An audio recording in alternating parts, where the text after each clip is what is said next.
우리는 지금 과연 얼마만큼의 비타민을 섭취하고 있을까?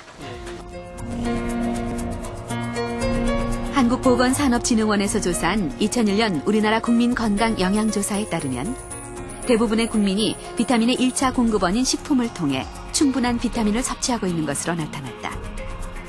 특히 비타민C의 경우는 2배가 넘는 섭취율을 보였다. 그럼에도 불구하고 보충제를 통해 비타민을 추가로 섭취하고 있는 국민의 수가 남성 20.9%, 여성 25.8%로 조사됐다. 결국 20%를 넘는 국민이 권장량 이상의 비타민을 과잉으로 섭취하고 있는 것이다. 굉장히 많은 숫자의 분들이 비타민 제제를 추가로 복용을 하고 계세요. 식생활 외에. 근데 그분들의 식생활 상황을 보면은 사실상 각 비타민들의 권장량 대비 95% 내지 뭐 120%, 130% 정도로 충분한 양을 섭취하고 계시거든요. 그러면서도 결국은 엑스트라로 이제 비타민 제제 섭취하고 계시기 때문에 상당수의 분들에서 비타민 과잉 섭취의 위험이 충분히 있죠. 미국 역시 비타민 과용으로 고민하고 있다. 비타민 관련 제품만 2,000개가 넘는 비타민 천국. 거리 곳곳에선 대형 비타민 전문점을 쉽게 찾아볼 수 있다.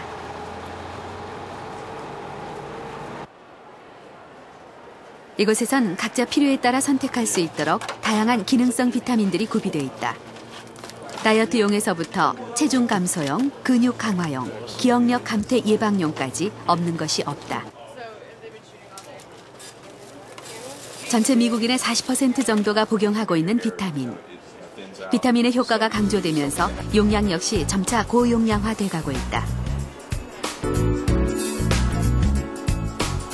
권장량의 100%에서부터 500%가 넘는 경우도 쉽게 눈에 띈다. 사람들은 좀 더 건강하고 아름다운 자신을 비타민이 찾아줄 거라고 확신한다. 전 비타민 E를 2년 동안 복용해 왔는데요. 제 피부가 좋아졌다고 해요. 피부가 아름다워지는데 정말 효과가 있어요.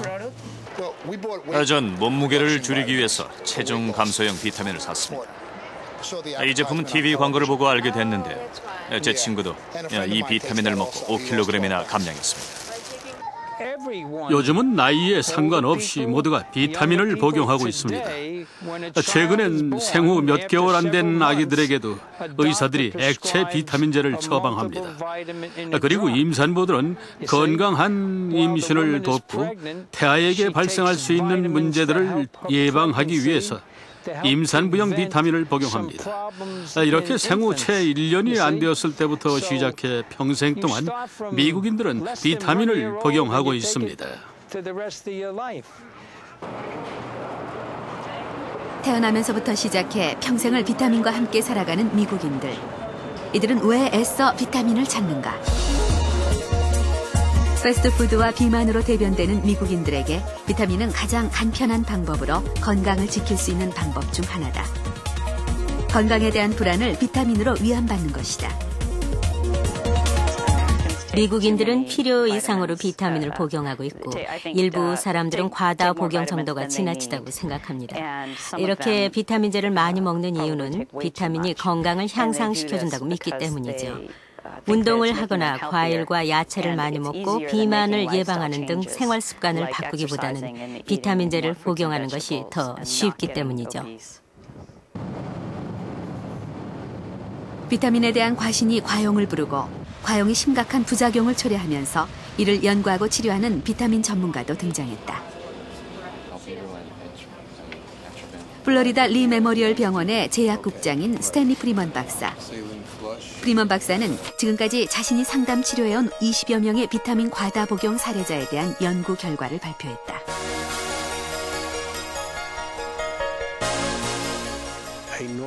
매일 권장량 이내의 비타민을 복용하는 사람들은 문제가 없습니다. 문제가 되는 것은 비타민을 지나치게 많이 먹는 사람들인데요. 비타민을 과다 복용하는 사람 중에 피부가 달아오르거나 근육통이 생긴다든지 설사 같은 증상이 나타나면 의심을 해봐야 합니다. 과다 복용으로 인한 부작용은 대부분 하루 권장량보다 많은 양의 비타민을 복용하거나 처방약을 복용하면서 의사와 상의 없이 비타민을 자의로 복용한 경우가 많았다. 부작용 사례자를 구체적으로 살펴보면 20대부터 70대까지 다양한 연령층에서 발생했으며 비타민 A와 B 그리고 C, D, E 등 대부분의 모든 비타민에서 과용 부작용이 발생했다. 그들 모두 가벼운 두통에서부터 호흡곤란, 보행장애에 이르기까지 큰 후유증을 겪었다.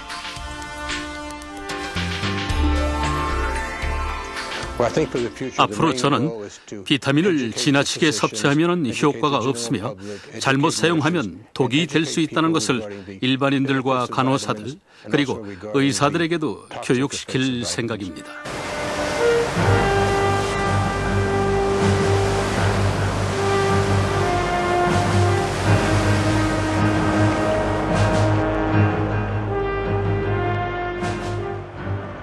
(18세기) 5대양 6대주를 누비며 동서로 식민지를 넓혔던 영국의 막강한 해군에게는 고민이 한 가지 있었습니다.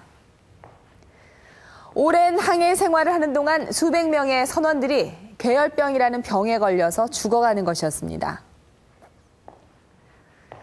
이를 해결하기 위해서 많은 연구 끝에 발견된 해결책은 바로 이것이었습니다. 선원들에게 신선한 레몬과 오렌지를 공급하면서 괴혈병은 거의 자취를 감췄습니다. 비밀은 바로 이 속에 들어있는 비타민 C였던 거죠. 노벨상을 2번이나 수상한 바 있는 미국의 화학자 라이너스 폴링 박사입니다.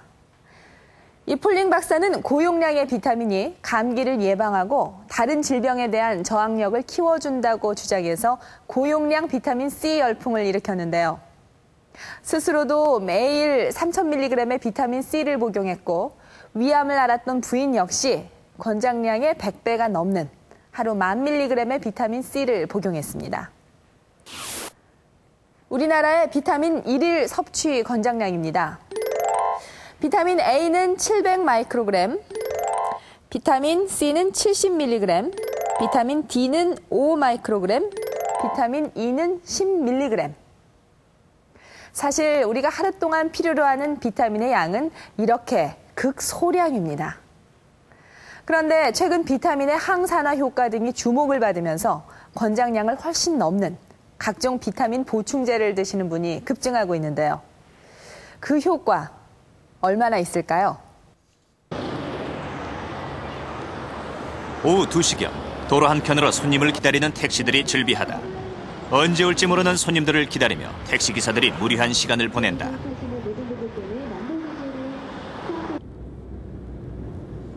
아침 6시에 집을 나서 하루 종일 손님을 찾아다니다 보면 오후 서너 시쯤에는 파김치가 되기 일쑤다. 어차피 요즘은 이제 손님이 없고 이렇게 막 돌아다니는 그런 상황이니까 한 3시, 4시쯤이면은 벌써 육체적으로 피로감이 딱 와요.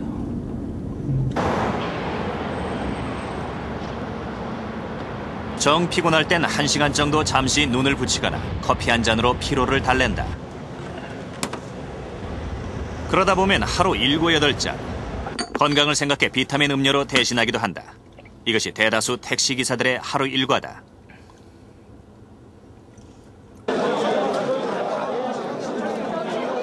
그렇다면 택시기사들의 경우 필요할 때 가장 많이 먹는 것은 무엇일까? 택시기사 136명을 대상으로 설문조사를 실시했다. 조사 결과 피로 시에 가장 많이 먹는 것은 커피, 다음이 비타민제, 물, 과일 주스, 자양강장제 순으로 나타났다. 그렇다면 커피 다음으로 많이 먹는다는 비타민제, 과연 피로 회복에 얼마나 효과가 있을까? 한국 삼성병원 신호철 교수팀과 함께 비타민제가 피로도를 얼마나 줄일 수 있는지 실험을 해보기로 했다. 35명의 택시기사를 선정해 먼저 평상시 느끼는 피로 증상을 총체적으로 평가하고 반짝거림을 얼마나 빨리 눈으로 감지하느냐에 따라 뇌의 피로도를 파악할 수 있는 플리커 검사, 자율신경계의 변화를 볼 수 있는 심박 변이도 검사 등을 실시했다. 다음, 참가자들을 2그룹으로 나누어 한 그룹은 종합 비타민 2알, 한 그룹은 비타민 C를 고용량인 하루 2,000mg씩 4주간 섭취하도록 한 후 피로도 변화를 측정해보기로 했다. 아직까지 뭐 특별한 약을 써본 적이 없어가지고 뭐